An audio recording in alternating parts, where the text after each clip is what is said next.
वेखण सुनने वाले अस्सलामुअलैकुम आदाब जीने वसते रहो। बड़ी सोहनी किताब है जनाब निज़ामी अब्दुल हमीद निज़ामी साहब होरां दे हत्थां च नबी सोने दे 99 नाम।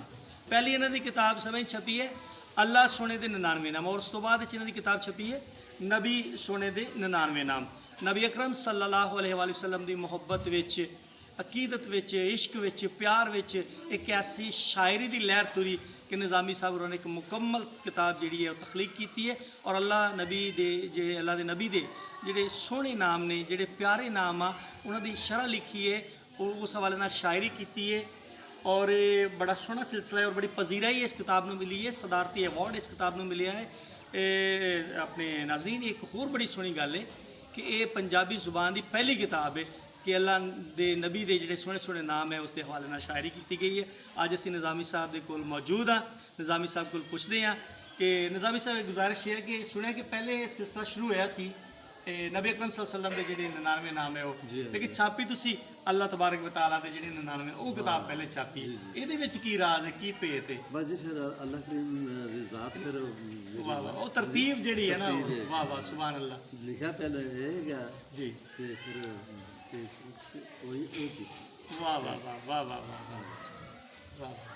बहुत मेहरबानी बहुत शुक्रिया जी तुहाडा जनाब इसके तुहाडे चैनल का बहुत शुक्रिया अदा करने कि तुसी तशरीफ ले आए बहुत मेहरबानी सानू तुसी मौका दिता जी बड़ी मेहरबानी अता फरमाओ जी। मैं सुन नबी दा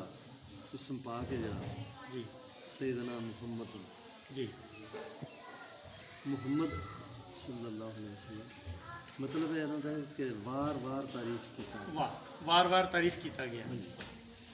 उस हवाले नाल कि वार वार तारीफ दे लायक वार वार तारीफ दे लायक जिदा नामे नामी वाह वाह वाह वाह वाह वाह वार वार तारीफ दे लायक जिदा नामे नामी ओदियां शाना ताई चुम चुम अखियां देन सलाम वाह वाह वाह ते नामे मुहम्मद नूर दा सोमा खंड दिलां नूं पा दे क्या बात ओदियां सिफतां कर कर दिल दे मुकदे नहीं तरसा क्या बात अगे